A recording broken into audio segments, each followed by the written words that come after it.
Once upon a time, there was a mountain that rose out of a vast green forest. And in the forest were birds and lakes and rocks and trees.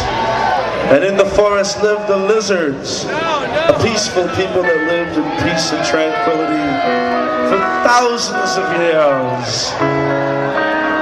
And every year, when the spring came, they gathered to give thanks for all that they had, and especially to give thanks to Iculus,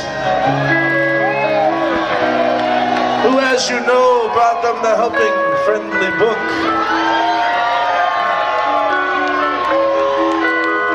But our story doesn't begin there, it begins in another place entirely.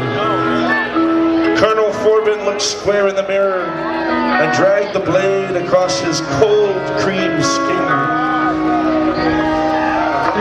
He saw tired little folds of flesh that lay in a heap beneath his eyes. 52 years of obedient self-restraint, of hiding his tension behind a serene veil of composure. After 52 years, he had piled it all on the back burner until it boiled over in a turbulent storm inside of him, and it escaped through his eyes, reacting with the cigarette smoke and fluorescent lights slowly accumulating into a sagging mass. He ran his dripping palm across the stubble on the nape of his neck and thought again about the door. He had discovered the door some months back on one of his ritualistic morning walks with his dog Magrup.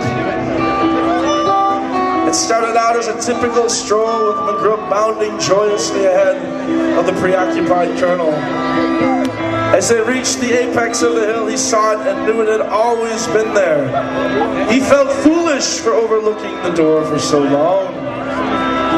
At first he ignored it, but soon he found it was impossible to ignore. And slowly, his newly acquired knowledge transformed his dreary life into a prison from which there was only one escape. And on this morning, Colonel Foreman stepped through the door.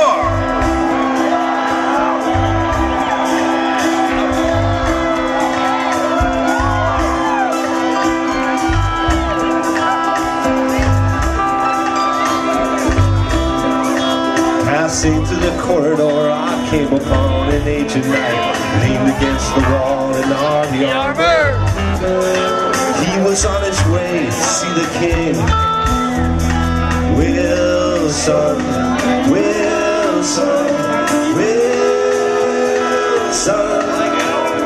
He led me through the streets of Prussia talking as he tried to crush a bud that scurried underneath his boot heel. He said there was a place where we could go. So he led me into the forest by the edge of a lagoon, by which we wandered till we reached a lovely spring. The night grew very quiet as we stood there. He lifted up his visor and he turned to me and he began to sing. He said, I come from the land of darkness, come from the land of doom, come from the land of game men, from the land of the big baboon. Well, I'm never really going back there, and I'm doing it if I try. Cause I come from the land of lizards, and the lizards they have died, and the lizards they have died, and the lizards they have died, and the lizards they have died.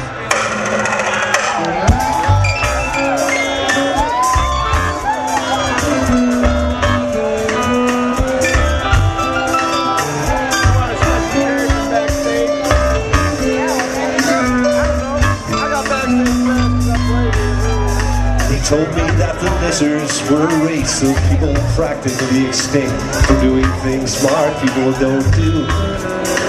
He said he was once a lizard too.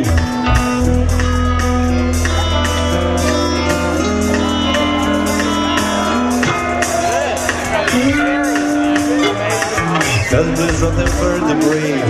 He was on a quest to save his people from the fate that lay before them. Well, they're clumsy and was perilously near. The lizards would be saved, he said. They could be enlightened by the writings of the helping friendly book. And all of Prussia only one existed, and Wilson had declared any person who possessed it was a crook. He said, I come from the land of darkness, come from the land of doom, come from the land of gay men, to the land of the big baboon. Well, I never really going back there, but I was really outside. Cause I come from the land of lizards, and the lizards they have died, and the lizards they have died, and the lizards they have died, and the lizards they have.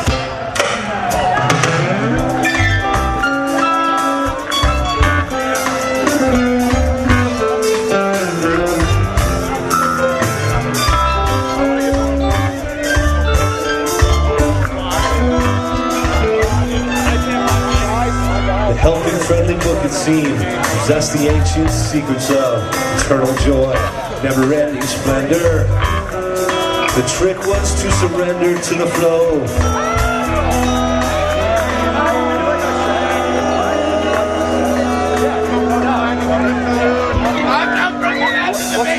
Walked along beneath the moon, danced until the bush till soon. Saw before my eyes a raging river. He said we could swim it if we tried. And same as the night dove in, forgetting down this suit of arms from shortly way down and so he sat. And as his body disappeared before me, I bowed my head in silence. I remembered all the thoughts that he had thought. He said, I come from the land of darkness.